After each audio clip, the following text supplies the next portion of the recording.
Exchange event. It's fantastic to see this room jam-packed, standing room only at the back. We have a fantastic event lined up for you today, going green, going local. I don't think we could have come across anything more topical than greenery, which is, one of the themes of Labour Party conference today, and of course local as well, with the first reports coming out of Gordon Brown's Constitutional Commission suggesting much greater devolution, both to the countries and nations of the United Kingdom, but also to the cities and regions of the United Kingdom as well. So our panel today has gone through a number of changes, and I am incredibly grateful for the people we have here with us today. Baroness Chapman, unfortunately, has been struck down with COVID. And at the last minute, we are unbelievably grateful to have Jamie join us today.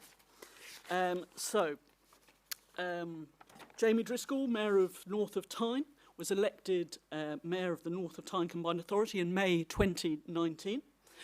Decarbonisation and green jobs and skills have been a huge part of your mayoralty, and we look forward to hearing a lot about that today and what you think you need to be even more successful in the north of Tyne.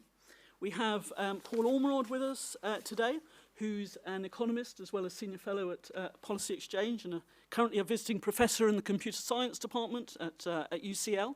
He's also a partner in the economics consultancy Volterra.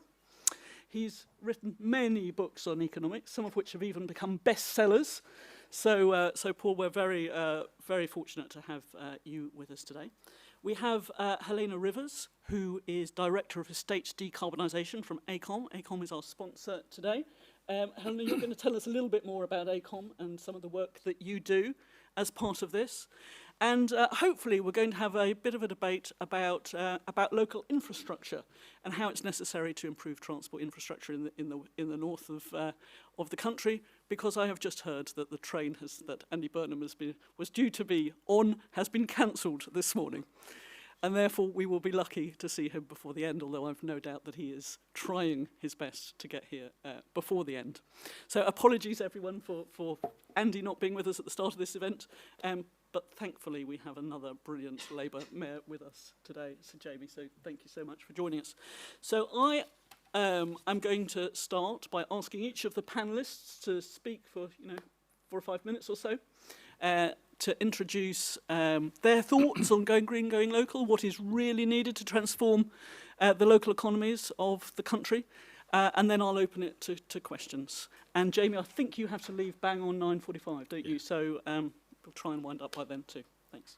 Jamie, over to you. Thank you very much, Ruth. Yeah, the irony that we're talking about green infrastructure and the panellists can't even get here from Manchester, I don't think it's going to be lost on people. The economic strategy that we've adopted in the north of Tyne is zero carbon, zero poverty. And they are not separate policy objectives. It's a unified economic strategy. When we talk about the green economy, there's those aspects which are decarbonisation, so moving from high carbon energy generation, manufacturing, to then there's also the low impact forms of growth.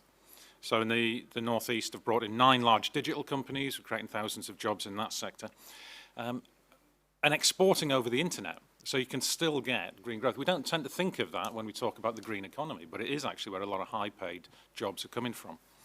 And the digital infrastructure is just as key. I represent not only the city of Newcastle upon Tyne and the conurbation, also represent all the way up to Berwick and rural Northumberland. And you've got places up there where you're lucky if you can get a phone signal, never mind high-speed broadband. And so we've been working with DCMS to roll out full fibre broadband to every public building in Northumberland so that local market solutions can at least connect to homes in the village, because no one was going to be willing to put in the cost to cover 15 miles of, well, basically where sheep live. So the other thing, the other side of it is we've set up something called the Tyne Task Force, because it's great to see the announcement from the Labour Party that we're going to go for 100% clean energy generation by 2030. Woohoo! I've been asked them to announce things like that for quite a while. And we're one of the places where this stuff will be made. We have the old Swan Hunter shipyard site, which stopped work about 15 years ago and has been derelict. We've cleared it, the space. We're working with companies to set up those new industries in not just offshore wind, but floating wind, which we can export around the world.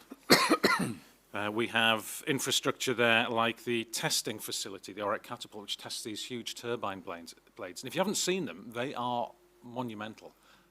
The blades are 120 meters long, and that's the length of a football pitch. It's amazing, and you need the infrastructure to test these things, because if you're going to put a £4 billion installation in the middle of the North Sea, and you've got to convince the power grid that it's not going to knock out the entire British electricity grid if it goes wrong, well, you want to be damn sure of the work. So that's the sort of thing that brings the intellectual property here. So we don't just get the jobs in operation and maintenance, we get the manufacturing in time. We've reopened or are reopening, it will reopen in December 23, but it's all signed off and funded. The Northumberland line, that's an old freight line. Ashington, an old coalfield town, 20 miles north of Newcastle, very deprived in terms of all the statistics. And this reopens it, comes through Blythe Valley into Newcastle, and it's that opportunity, particularly for young people there, who otherwise have no way of getting into Newcastle for work or college or education without long and expensive bus journeys. And we're developing that economic corridor with a master plan. So we're putting £10 million in that's going to leave another £130 million in. And this is about the factory sites and the housing and, crucially, of course, that green infrastructure that is a railway line. At the moment, unfortunately, that's going to be a diesel train. But when we get control of transport in the north, that's when we can have hydrogen and electrified trains on that line. And British Volt, the big battery manufacturer, is going to be, or is being built along that corridor already. So how are we doing these things? Well, we have a Green New Deal fund. So to give one example, there's a local firm, it's a foundry. They want to bring their energy bills down. They don't have, from cash flow, the ability to invest in a load of solar panels on their roof. They've got the business decision to be investing in their core kit and growth. So we make extra capital available to them, which they pay back from the savings that they make by putting solar panels. So that's the sort of examples that we can do. We have an innovation recovery deal that's working with small firms, and this is one of my favourite examples. There's a company called Saddle Skedaddle that do cycling holidays, and through COVID they struggled, and they do bespoke holidays for people that go around the world cycling. And they were struggling. They wanted to double their turnover, but it took them about 4 hours to put a personalised itinerary up because the people, all sorts of documents. We set them up with a computer system and a software system to do it for £10,000. It's doubled their turnover. They've employed 2 new people. And I think I'm more excited about those 2 new jobs because that shows the organic growth that's just as important as getting big ones in. And working with a company called Merit. There was a disused factory, been empty for 10 years. So we gave them the money to buy it. They're now manufacturing clean rooms, sort of posh porta cabins that go around the world, can be bolted on, complete with the air filtration, everything else. 0 use of fossil fuels on that site or in their products. That's green growth. We're creating thousands of jobs. For every £1 I spend, it returns more than £3 to Treasury in payroll taxes alone. That's how you get sustainable green growth. And when we're talking about infrastructure, I'll just very briefly touch on financial infrastructure, because that's one of the things that is really needed. And talking to pension funds, to asset managers, there is literally trillions out there looking for a home, and we've got to find the investable propositions to do that. We don't have to do it on the basis of taxation. Speaking of taxation, nobody can have escaped it's called a mini budget. I'd hate to see what the real budget's going to look like. But I've never yet met a business leader who's told me, Jamie, you know what's stopping me growing is the fact that if I make a large profit, I'll have to pay some tax on it. What's stopping them growing is skills, a lack of skilled people. Every single business leader I talk to says that. So that's the infrastructure. Now we're doing that. We've got boot camps to train people. We've got a Just Transition Fund, £2 million, so that people can't afford their own skills training. We support them with it. We're doing climate education in schools, where in secondary schools they're working with real engineers on real problems, and in sixth form they're working with the computer games industry, developing climate simulators, and they're developing real coding skills and work skills that go with it to develop that talent pipeline. And to finish, the implied Brexit deal for all of those people who voted is that, well, we will start to take you seriously, we will develop your skills, you will get higher wages. That is not what's happened. That's a massive part of the labour shortage. It's quite obvious to everybody. But there's a very large percentage of people who are suffering with mental ill health, who haven't had a great start in life, whose parents have moved around a lot or have possibly been in and out of the criminal justice system. And so these kids have not come in with the skills, with the confidence, with the life experience, with that horrible phrase, social capital, to succeed. That's the real infrastructure that we need to get on top of. We've got to start changing things and investing in people and setting them up to succeed rather than fail. That's why zero carbon, zero poverty are the same agenda. Thank you so much for that, Jamie. It's inspirational. Yeah. And I think the great missing chunk of the mini-budget was any recognition of the skills and education gap that we face and the constraints that businesses have growing. So hopefully we'll discuss this a little bit more as we go through. Paul. Yeah, well, thanks very much, Ruth. As Ruth says, I do a number of things, but I think much more relevantly for today. For the past 2.5 years, I've chaired the Rochdale Development Agency, and only this month, Andy Burnham appointed me as chair of a new Manchester Mayoral development zone called Acom Valley, which is a massive scheme. It spans the 3 boroughs of Bury, Rochdale and Oldham. And this, I'm going to quote that. Andy's not here, so I can quote from him. I'm not greasing up to him. It says, it's the key to unlocking the huge economic potential of Greater Manchester as a world leader in research and innovation. It's a public-private venture. The land's owned by the different bits of land, but it's owned by the private sector, and we're working with them to facilitate the creation of this development zone. And one of our key issues is precisely transport links. There's a motorway goes through it, there's a motorway goes that way, but the rail links are very poor. There's lots of issues around transport, and this certainly the private sector involved are concerned about this. It is a major issue to get some proper green transport, but plans are well advanced on that. Just out of interest, it's called Acom Valley Music. It went through a big branding exercise, and Andy had to sign it off because it's meant to be scientific, it's meant to be innovation, and of course Manchester is where the atom was first split. I think that's why it's called that, but that's a branding exercise. I'm an economist, I don't know anything about branding, so that's... but the point is, the point about it is it's been selected because this is real levelling up. Because these 3 boroughs are the most deprived in Greater Manchester. And so it's not just talk, it's not just a few words from central government. The mayor and the combined authority and the political leadership as a whole in Greater Manchester are committed to levelling up. This is why this has been chosen deliberately to be really high-tech and innovative in the most deprived areas of Greater Manchester. Because levelling up can't just be between regions. Everybody, you'll all know from your own experience, it has to be within city regions. There'll be areas in Tyneside that are reasonably well off, areas that are poor, and the same thing for Greater Manchester. And these are the most deprived boroughs. So, I mean, everybody's doing this. I'll just comment myself on the government plans to create enterprise zones with tax breaks. Now, if we're offered that, obviously we're not going to turn it down.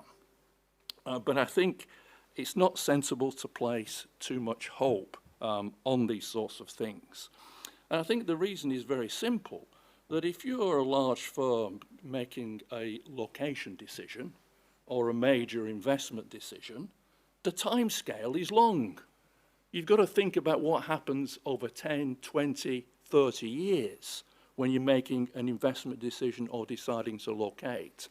Tax rates change. In fact, I believe there are some people suggesting that tax rates should change as early as 2024. So if you're actually doing corporate planning, these things are neither here nor there. They're marginal in the decisions to actually invest And as like Jamie was essentially suggesting, so we can't place too much hope on that. So, and our strategy, again, is based upon innovation and technology. Let me just give one, I think this is going to be funded. It's a very simple example in terms of reducing waste. There's a professor of fashion at Manchester Metropolitan University who's now working with scientists who do intelligent machines. Because it turns out when you're doing high fashion, even the most expert human cutter, there's about 25% of the material that's wasted. But if you use artificial intelligence, you can cut this much closer to zero. And that's just a simple example of how intelligent machines can actually produce the green revolution in terms of actually producing things much more efficiently, with much less energy and with much less waste. Because I think this is important, that it will have to be delivered by technology and intelligent machines. Now, think about, could it be delivered by the price mechanism, through taxation, through green taxes, on encouraging people to shift away from energy? It's got a role. And I'm an economist, so in general I'm in favour of the price mechanism, but I've said this won't work because we're living through a massive natural experiment about how people feel in a democracy when energy prices are doubled. They don't like it. It can't be done through the price mechanism because the electorate don't like it. It has to be done through technology and through innovation. That's the only way we'll deliver the green future. Net zero can only be delivered in that particular way. And just an example, it has been going on that over the last 50 years, the energy content of a unit of output in the Western economies has fallen by more than 50%. So technology is already moving in the right direction in terms of reducing energy, and we need to accelerate that through the use of intelligent machines and working at the scientific frontier. And that's what we're trying to do in Atom Valley. Thanks. Thanks, Paul.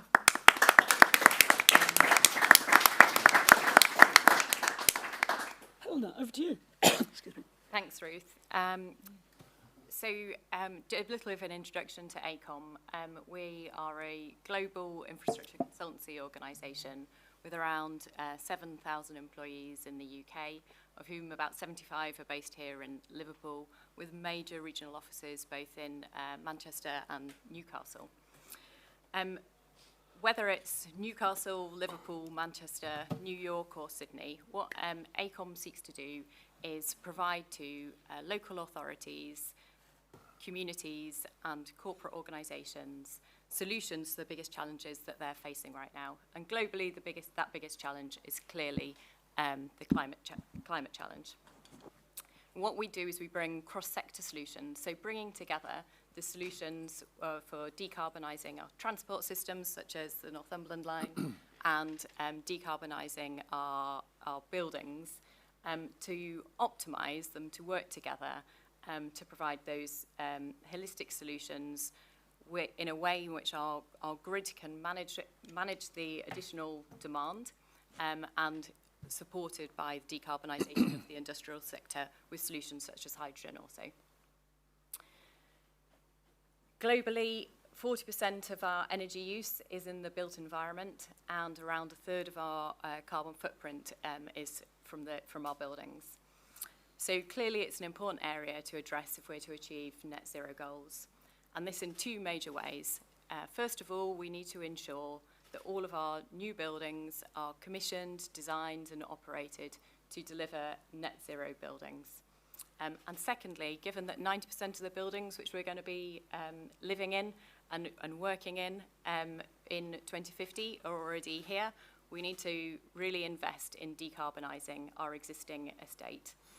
Fundamentally, that's achieved in two ways. We need to reduce our energy demand and we need to electrify our heat sources.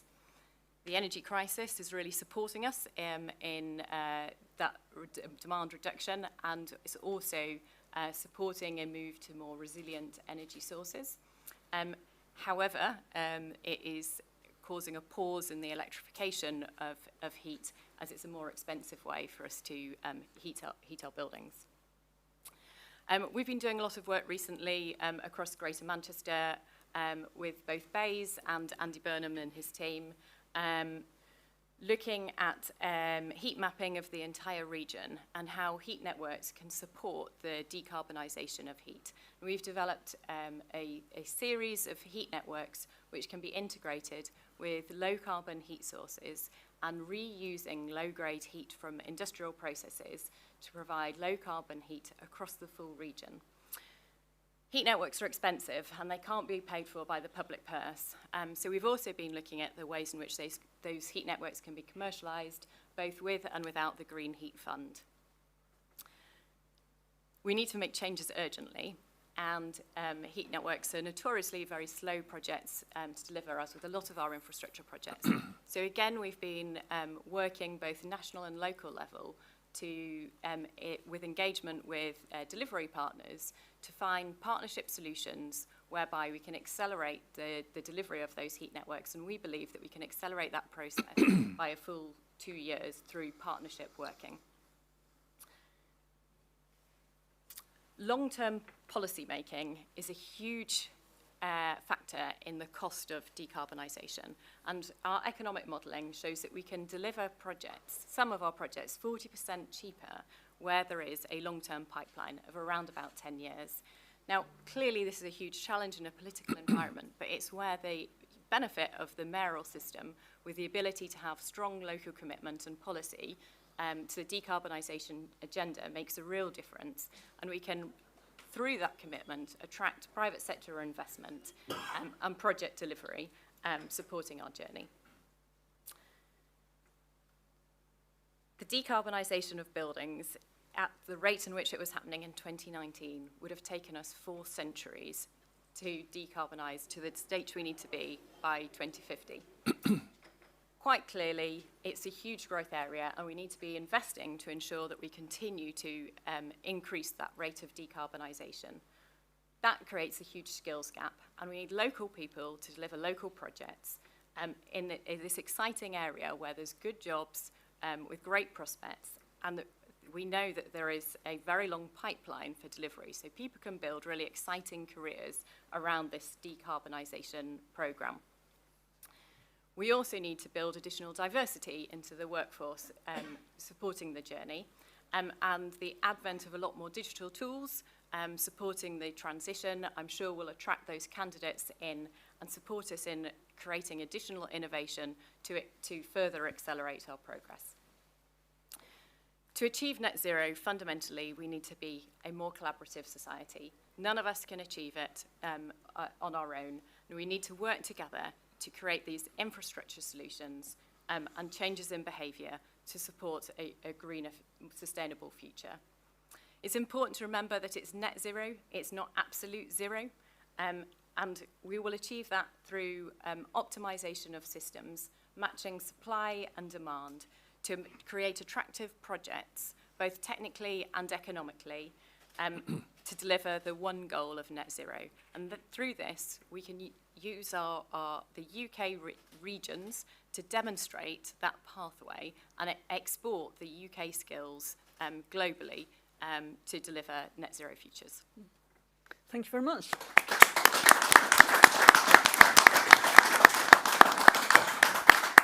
So 3 fascinating contributions from the panel. I'm going to kick off with a couple of questions of my own, and then please feel free to ask the panellists any questions. Helena, I was going to ask you what you thought about investment zones. So they're clearly the big issue of the moment. Do you agree with Paul that they're sort of at the margin of decision making, or do you think a very favourable tax and planning regime could have a big impact? Well, as I mentioned, it's long-term policy which can make a real difference for bringing that private sector investment. And I actually think that, clearly tax breaks are always beneficial, but, the institutional investors are looking for 20 to 30-year investment programs, and therefore it's around developing projects which are affordable in their own rights for delivery and offer that return on investment. And we're in a society where society really cares about our climate challenges and are looking for really low returns on investment. So we need to be making sure that we're capitalising on that to deliver these major infrastructure projects rather than on the enterprise zones whereby potentially there's fluctuation in the tax incentives as time progresses. So it's the lack of stability, do you think, and permanence, particularly of the tax incentives, that are likely to be a constraint? Yeah, that's, I mean, in terms of bringing in that private sector investment, I think it's all about that, those long-term local policies. And I think, you know, it's one of the key advantages of the mayoral systems, that you can build that real momentum around a particular region and work with the private sector within the region to attract that finance, because there's a clear pathway. And Jamie, have you been named at Tyneside as one of the locations? We are in discussions. In discussions with government. And how are you thinking about that? It's interesting, isn't it? So, yeah, it was announced that we're all in discussions. There was a message came through, would you like to talk to us about this? Yeah, of course I'll talk to you. Next thing you know, we are in discussions. There will be one in the north of Tyne. I have had a meeting with the Secretary of State about it. Helena's absolutely correct. What businesses want is stability. Can anyone conceive of a time that's been less stable than we're in now? Wars, potential escalating to nuclear war, global pandemics, supply chains shortening. And it's, if we're going to encourage people to take, particularly the large institutional investors, hundreds of millions of pounds to start investing, they're going to want to be pretty sure they're going to get it back at the end. And there's no need to be offering 30% returns on anything. All they want is a safe place to put their money, given that 2/3 of it is in bonds, which are yielding a lot less than inflation. So it's that long term. I was talking about these investment zones and saying that, as I said, no business leader has ever said to me, I'm not investing because if I'm very profitable, I'll have to pay some tax. And I think perhaps in the arguments when we're talking to the public, we should reinforce the fact you only pay corporation tax after you've made a profit and offset everything else. It's not like your personal taxes, where you only, wouldn't it be great if you only paid income tax on your disposable income? That's not how it works. So I was talking to them saying one of the things that would make more of a difference is if we could accelerate land assembly, which is often a massive barrier. And if you had, in a mayoral development corporation, it requires the local authority consent and it requires the mayor's consent. So you already have a double democratic lock, and mayors have CPO powers. Someone told me, he said, look, if you want to do one, start it the day you're elected, and it might just be finished by the end of your term. The money's gone by then. You can't keep investors hanging around for that long. So I suggested, why don't we do it so that if the mayor, the local authority do it, and if somebody objects, the Secretary of State decides rather than it going through the courts. And then we can accelerate it. People are still getting a fair price. They just can't ransom you. And government said, yeah, all right, we are looking at that. We're listening. That's the sort of thing that's going to make more of a difference than anything else, is local discretion on regulations, not deregulation across the board. Because I don't want, and said to government, as did a number of the mayors, as did Andy, if this is going to be about eroding workers' rights, if this is going to be about eroding environmental protections, we're not interested. It's got to be about sustainable growth. Great, thanks. Any questions from the floor? Yes, front row. Jonathan Shaw, Chatham and Aylesford, CLP. I work in. Oh, Jonathan Shaw.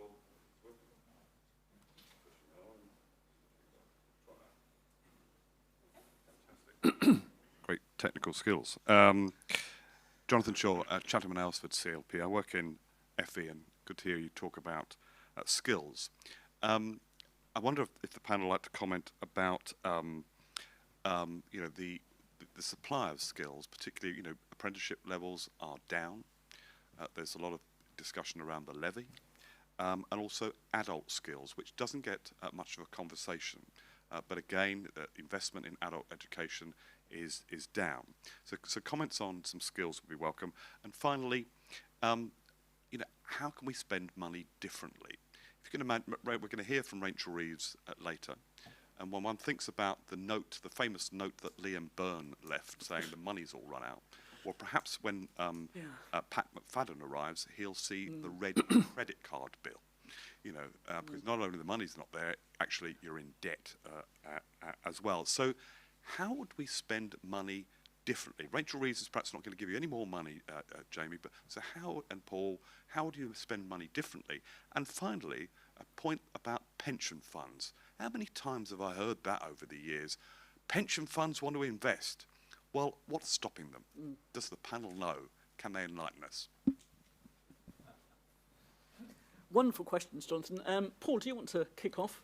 Yeah, well, we're making, we've already set up a skills subcommittee to actually action this, which is headed by, is chaired and vice chaired by the principals of two of the local further education colleges.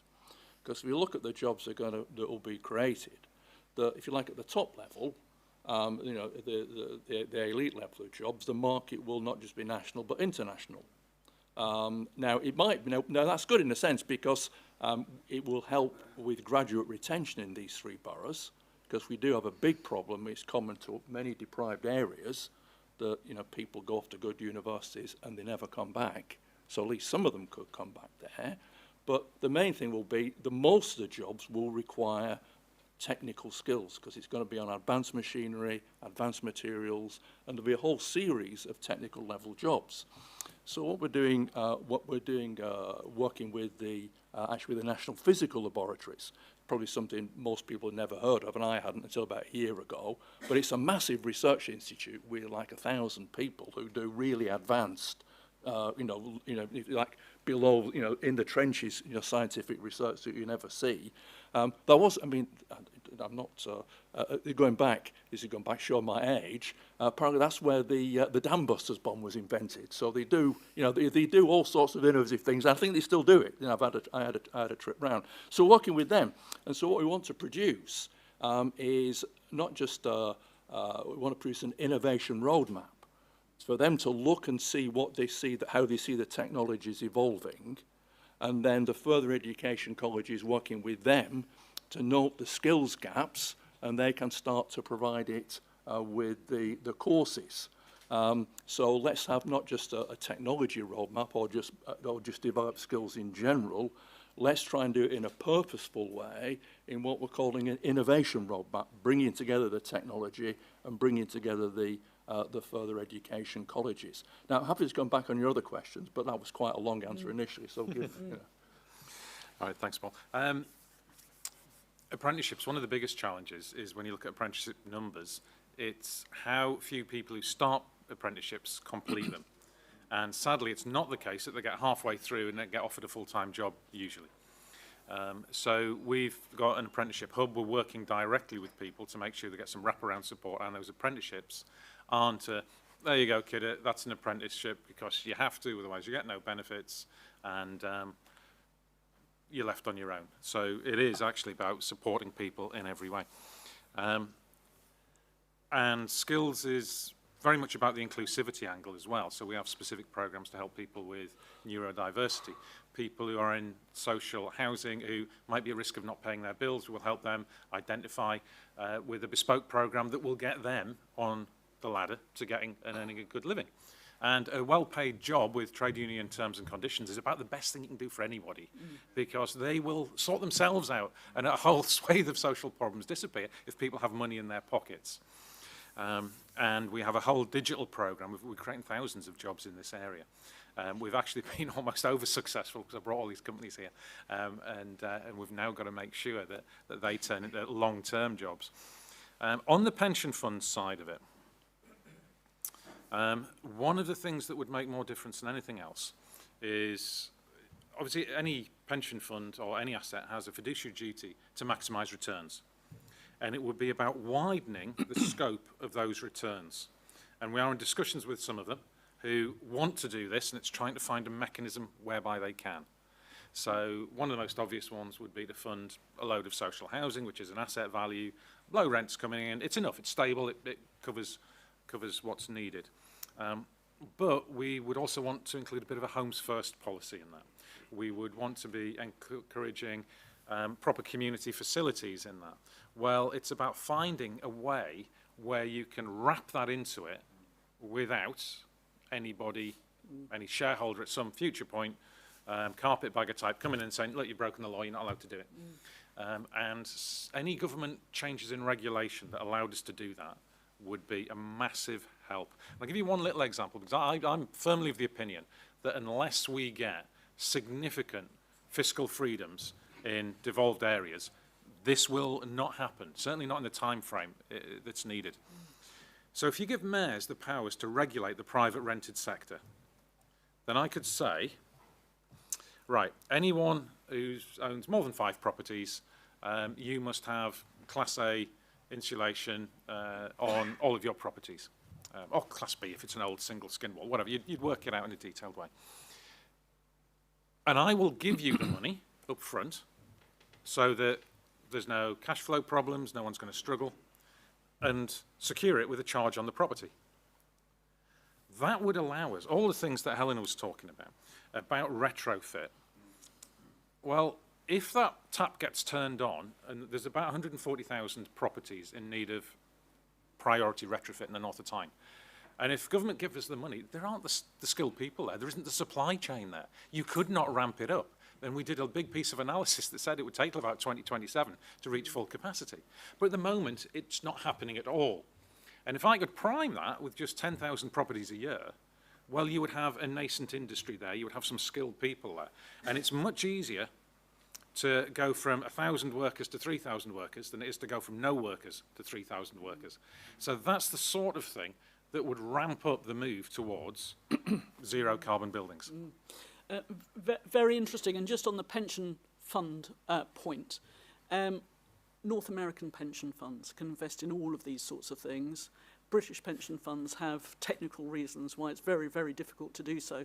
So policy exchange, it's one of our key interests, is looking at how to unlock that pension capital going forward, so we really can mobilise private sector, public and private sector money into infrastructure projects. Really necessary, I think. And Helena, I don't know if you want to comment on that or on other issues.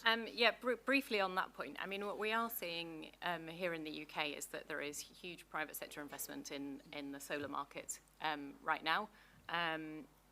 So we've got a really positive example there. It is much more challenging when it comes to individual buildings to get the institutional investment and the payback, because behavioural change can have just as much of an impact on the heat being used by buildings as the solutions which we're implementing, and therefore it's really hard to measure the impact. So that's one of the key challenges that we need to face, which isn't affected in the same way for heat networks, because obviously it's serving whole areas, and therefore that behavioural impact has a much smaller. It's easier to measure the impacts. I really want to talk there about the skills shortage, and I think one of the big challenges that we face is that the industry is seen as being quite inaccessible. We use a lot of technical language whenever we're referring to sustainable futures, and I think as a result, people know that they have an interest in it, they sort of feel like they would like to contribute to it, but actually they feel like they're starting from a low starting point relative to the general conversation. And I think that collectively we need to simplify the language that we're using often to explain what's fundamentally, you know, a simple problem that we're all engaging with on a day-to-day basis to support people in moving into the industry. And I see this, you know, across the markets where we're working, that people come to us and are looking for decarbonisation solutions, but they almost start apologetically that they feel they should be further ahead. And I think it's a lot ahead. And I think it's a lot the same with the workforce, that they feel like, you know, there's already people who've been working in this subject for such a long time, I can't retrain. And actually we go through a process of sort of supporting them to understand that, yes, there are some people in those boats, but you know, we've all got transferable skills which can support us in playing in a really important role in the industry. Any other questions? Yes, one at the very back. Hello, my name's Catherine Kennett. I'm from the Chartered Insurance Institute. Would you mind just speaking a little louder? Sorry, I'm Catherine Kennett. I'm from the Chartered Insurance Institute. It's more to do with what Helena was saying. And my question is, with your views on tackling problems with decarbonisation for new houses, how will you look at tackling the problems with cladding and decarbonisation? Thank you. Cladding, Helena. Well, it's a hot topic, especially after this weekend's tragic news. I mean, cladding is quite clearly a fundamental part of the journey to lower energy homes, and individual dwellings need really different solutions to blocks of flats, but fundamentally we need to be improving the thermal performance of all of these buildings. Now, traditionally, particularly social housing flats are a really hard place to improve because you want to do a programme across a full block, and there's two problems with that. One, you get mixed levels of engagement. Some people want the works to be undertaken and some people don't. We don't have this issue when it's cladding. And you also have the issue around minimising embodied carbon and only undertaking works whereby the existing systems are already life expired, because our carbon budget isn't just around operational carbon. We need to be including all of our embodied carbon also. So fundamentally, improving the cladding ought to be an easy win. However, it comes down to the ways in which we measure the heat usage within a lot of our buildings. Makes it really hard to see the benefits of the investment. They're really long-term benefits. There's health benefits. The social value benefits are huge, but in a way which we find quite hard to quantify because they're over that much longer period. Okay, I think there was a question. Well, there's a question from the gentleman up there. Thank you. Hi there, Martin Hyde from Aluminium Packaging Recycling Organisation. So I just wanted to pick up on net zero and going back to the theme of going local, because I think when we talk about net zero, we tend to focus a lot on the energy reductions, which is obviously a massive part, but we don't tend to focus so much on the emissions side of things. In the offset side of the emissions. One concern I have is that we seem to be increasingly offsetting our emissions by exporting overseas, so looking at overseas emission offsets, which some of them are not only quite mixed, but quite often in countries which tend to be the most highly impacted by climate change. What I'd like to know really is what the panel's thoughts are on going more local with offsets and what we can do to try and increase UK carbon offsetting rather than relying on overseas in what I guess could be argued is carbon imperialism. Very, very interesting question. I don't know if the panelist wants to take this question and then also take the opportunity to have some final thoughts before we wind up the session. Paul. Well, I think I think on localism in general, it can be it's attractive. And it's something which, obviously has to be followed, but we do get benefits overall from trade. So let's say in Rochdale, we don't just, it's very, Liverpool is very unnerving, very unnerving. So we have to do that. So yes, I think that, this is just a short answer because we're running short of time. You say, look, yeah, localism, yes, but we have to recognise we do live in a global economy. And providing we get, assurances on this, I do understand your point, but we can't just do it. I mean, localism won't do the trick. We've got to think of it on a much bigger scale. Thanks, Paul. Jamie? Thank you. What Martin's question raises is, perhaps not everybody knows what Scope 3 emissions are, those which include a lot of the embodied carbon. And Britain's doing terrifically well because a load of that stuff's made in China, but the emissions are still produced in all of the things that end up being consumed in this country. And this raises a question about growth. And many will have heard those in some in the environmental movement calling for degrowth. Growth at its most basic level is just more money changing hands in economic activity. That need not be people buying bigger flasher cars. We need not become addicted to consumerism the way that, frankly, we are. And we're bombarded with that, orders of magnitude greater than we're bombarded with even the culture was, never mind serious political debate. Every advert you see, from kids onwards, the McDonald's Happy Meals, it's all about consume, consume, consume. It need not be like that. We can still have growth and invest in better mental health services, better education, public luxury, libraries with great computer suites, the more activities in performing arts and music. That can still be growth that does not destroy the planet. That's, I think, where we've got to get to. And that is definitely not the ideology of the current government. Who remembers the Peppa Pig speech? Yeah? I was there in the room, about this far away from Mr. Johnson at that point, when he lost his way in his speech and, oh, forgive me, forgive me. It was the last time he showed contrition about anything, actually.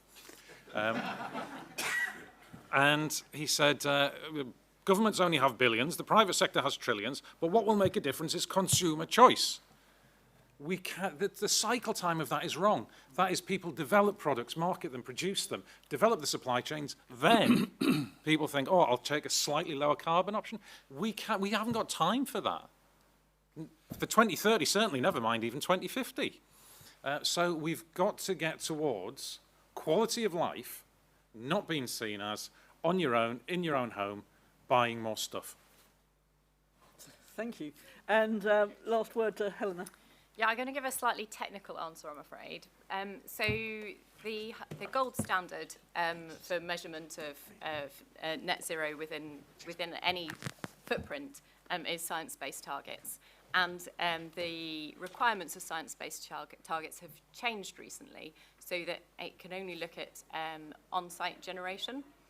You can't have your exported carbon credits. But there's a real challenge with that. So to the latest standards for buildings, what we're trying to achieve, essentially, if you have a single-story building and cover the roof with PV, your annual generation will meet the energy requirements for a single floor. Now, most of our buildings aren't single floor, so we can't rely on solar panels on roofs. And we're a, relatively speaking, small island. We don't have endless space for installing solar farms and wind farms. Obviously, we have the tidal options and the offshore generation as well. But realistically, we're not going to be able to provide holistic solutions just within our own footprints. But there is a very important point around the quality of offsets. And I think there is a lot of ongoing policy work right now to assess some of the accreditation which has happened historically, to ensure that we're investing in truly sustainable offset credits. So absolutely supportive of achieving as much as we can locally, but recognise that actually we are going to have to look outside of our boundaries also. Brilliant. Well, thank you very much to our panel for superb contributions this morning. Thank you all very much for attending this policy exchange event. Hope to see you again.